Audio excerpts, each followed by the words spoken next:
ఎర్రబెల్లి దయాకర్ రావు గారికి అయితే భయం పట్టుకున్నట్టుంది. చేసిన పాపం వెంటాడుతుంది అంటారు. నాకున్న సమాచారం, నాకున్న అవగాహన మేరకైతే రేవంత్ రెడ్డి గతంలో ఓటు కోట్లు కేసులు అరెస్ట్ అవ్వడానికి కారణం ఎర్రబెల్లి దయాకర్ రావు. ఎందుకు అంటే ఆ రోజున వాస్తవంగా డబ్బులు ఇచ్చిన మాట నిజం, అది ఇప్పించిన మాట నిజం. ఆ బేరాలు మాట్లాడింది ఇద్దరు, ఎవరైతే ఖమ్మం జిల్లాకు సంబంధించినటువంటి ఆయన, రెండవది ఎర్రబెల్లి దయాకర్ రావు. ఆ వ్యవహారం మొత్తం వాళ్ళిద్దరూ కలిసి సండ్ర వెంకట వీరయ్య, ఎర్రబెల్లి. కానీ రేవంత్ రెడ్డి ఎదుగుతున్నాడన్నటువంటి దుగ్ధ కావచ్చు, లేదా మరేదైనా కావచ్చు, కేసీఆర్ వాళ్లతో కుమ్మక్కయ్యి రేవంత్ని ఇరికించాడన్నటువంటి రేవంత్ ఫీలింగ్. యాక్చువల్గా ఆ డబ్బులు ఇవ్వాల్సింది సండ్ర వెంకట వీరయ్య కానీ ఎర్రబెల్లి కానీ. కానీ స్టీఫెన్సన్ నిన్ను పంపించమన్నాడు, అందుకని పంపిస్తున్నావు, నువ్వు ఈ డబ్బులు తీసుకెళ్ళి ఇచ్చిరా అని చెప్పి ఆయన వెహికల్లో ఆ బ్యాగ్ పెట్టింది ఎర్రబెల్లి. ఏంటి విషయం అన్నటువంటిది కూడా చెప్పాల, ఇచ్చిరా అని చెప్పారు. అది తీసుకుని వెళ్ళిన అతను బుక్ అయిపోయాడు.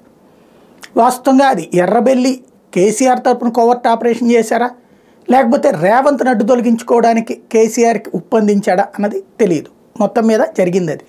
ఆనాడు కరెక్ట్గా తన బిడ్డ పెళ్లి టైంలో జరిగినటువంటి అది వెంటాడుతూ ఉంది. ఎర్రబెల్లి సాధారణంగా ఎక్కడా దొరకరు. ఇప్పుడైతే ఓ ప్రధానమైనటువంటి అంశం ఫోన్ ట్యాపింగ్. ఫోన్ ట్యాపింగ్ మొత్తం వ్యవహారం వెనకాల ఉన్నటువంటి అధికారి ఈయన బంధువో లేకపోతే ఈయన ఊరు, నా ఊరు కానీ నాకు తెలియదు అంటారు. కాకపోతే సామాజిక వర్గాల్లో తెలియనంత అమాయకత్వం ఉండదు. రెండవది ఐన్యూస్లో దానికి సంబంధించిన సెంటర్ పెట్టడం అంటే అదంతా కూడా సామాజిక వర్గ ఈక్వేషన్స్తో చేసుకొచ్చింది.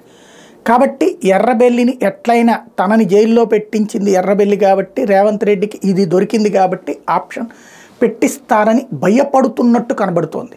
పెట్టిస్తారో లేదో తెలియదు. ఎందుకంటే ఇప్పుడు ఎర్రబెల్లి మాట్లాడిన మాట, నన్ను జైల్లో పెడతానికి సిద్ధంగా ఉన్నారు, నేను అయినా కాంగ్రెస్లోకి చేరను. ఈయన చేర్చుకునేది ఎవడు? ఎర్రబెల్లిని చేర్చుకోవాలని రేవంత్ ఏమనుకోవట్లేదు. ఎందుకంటే రేవంత్ని చాలా చులకనగా చూసింది. మల్కాజ్గిరి సీట్ ఇవ్వనివ్వకుండా అడ్డుపడింది. ఆ రోజున ఎంపీ సీటు మల్కాజ్గిరి ఆశించాడు రేవంత్ తెలుగుదేశంలో.